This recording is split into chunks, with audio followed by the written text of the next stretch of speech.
You are a human baby. You cannot walk, you cannot talk, you cannot feed yourself, you cannot regulate your own body temperature. You have no idea what a predator is, but every predator in a 5-mile radius knows exactly what you are. 3 kilograms of helpless, high-protein, tender meat. You are a biological disaster waiting to happen. And yet, against all mathematical odds, you have ancestors, thousands of unbroken generations of them, which means that somewhere in the freezing shadows of the Pleistocene, a continuous line of ancient humans figured out how to keep something as catastrophically fragile as a newborn alive. Not for an afternoon, not for a week, but for long enough to grow up, make more babies, and repeat the cycle for 300,000 years. If even a single one of your direct ancestors had failed at this just once, you would not be here right now. You simply would not exist. That is a slightly terrifying thought, but here is the wild part. The secret to how ancient humans kept children alive is not just a list of primitive survival hacks.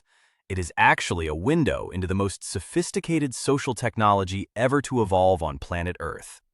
Behavior that most people in our modern world take for granted, behavior we have quietly abandoned in recent centuries, and behavior we are now paying a steep psychological price for lacking. Let us start with the obvious question that almost nobody thinks to ask. Why is human birth so extraordinarily difficult, and why are human infants so absurdly helpless compared to every other animal?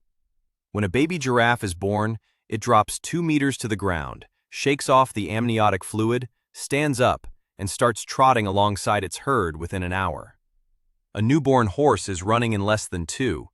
Even our closest relatives, chimpanzees, arrive with enough grip strength to cling tightly to their mother's fur as she swings through trees. Human babies, on the other hand, cannot even hold up their own heads.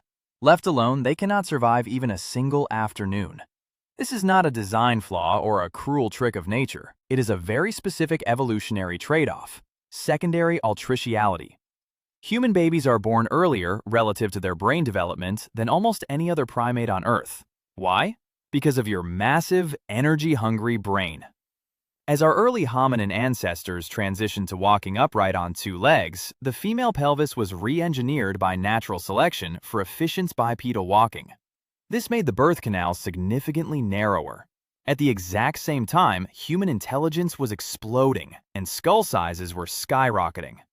If a human baby stayed in the womb until its brain reached the maturity of a newborn chimpanzee, its skull would be so large that birth would be physically impossible. So evolution made a clever, desperate compromise known as the obstetric paradox. It forced us to give birth early. Human infants are essentially born premature by design. At birth, your brain is only about 25% of its adult size, whereas a chimpanzee baby is born at nearly 45%. This means that a massive portion of human brain development, the critical growth that happens safely inside the womb for other species, has to take place out in the open world while the infant is utterly defenseless. A human infant cannot survive alone. Our species quite literally cannot reproduce without a dense, supportive social framework. This brings us to a phrase everyone knows: it takes a village to raise a child.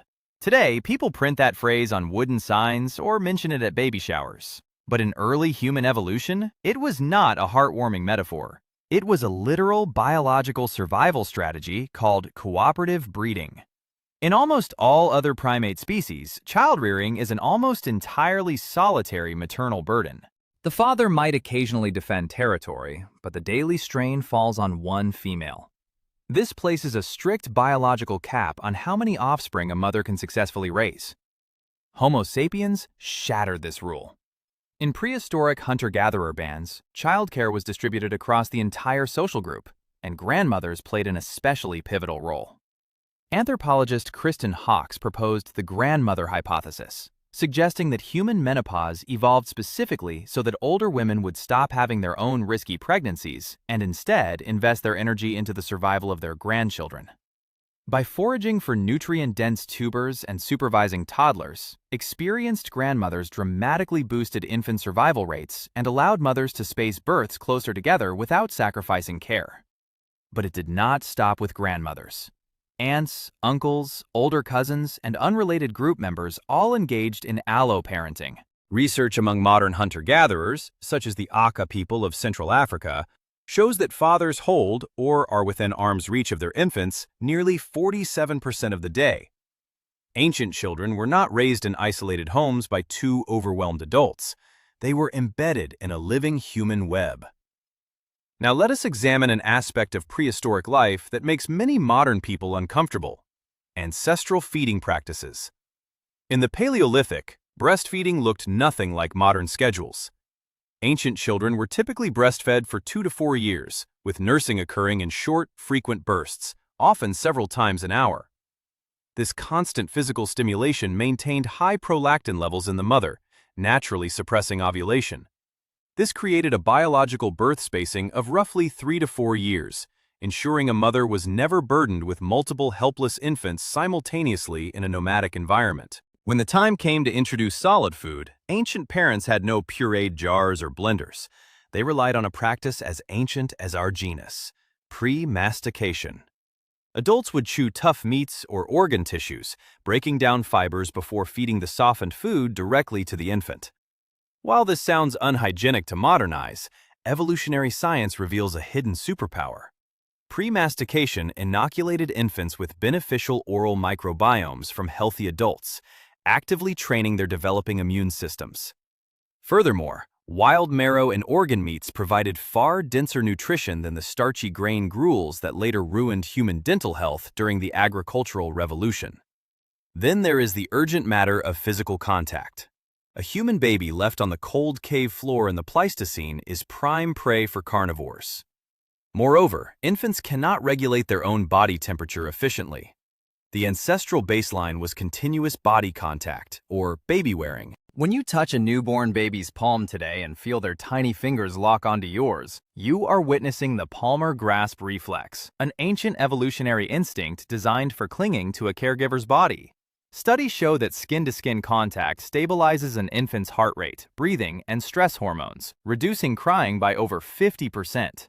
In the Paleolithic, a crying baby left alone was a beacon announcing lunch to every predator nearby. Babies were carried almost constantly. They also slept together. In every traditional culture recorded by science, infants sleep in direct physical contact with caregivers. Separate nurseries and isolated cribs are recent historical inventions. Anthropologist Dr. James McKenna spent decades studying infant sleep and demonstrated that a parent's breathing rhythms, body heat, and subtle movements help regulate a baby's fragile respiratory system. Co-sleeping on firm surfaces with responsive parents was not a trend. It was the baseline survival mechanism that kept babies warm and breathing through bitter glacial nights. Despite all these sophisticated social strategies, we must face a sobering reality. Infant mortality in the Paleolithic was devastatingly high. Archaeologists estimate that between 30 and 50% of children died before reaching age 5. Ancient humans had no germ theory, no antibiotics, and no clean running water. Yet they were far from helpless.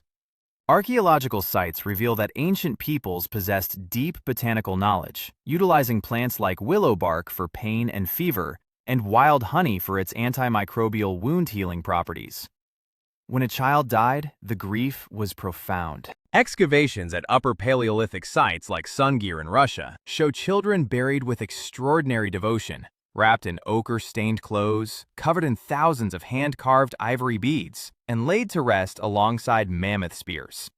Ancient humans mourned deeply, created protective rituals to heal shared grief, and preserved vital survival wisdom through oral storytelling across millennia. Here lies the supreme irony of the modern world.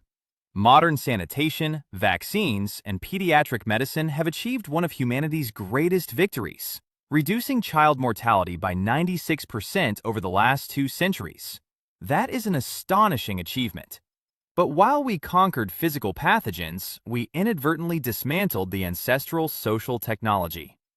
Today, modern parents are expected to raise children in isolated nuclear units, separated from extended families and tight-knit communities. Devices like bouncers attempt to replace human arms, while rates of postpartum depression and parental burnout reach unprecedented heights.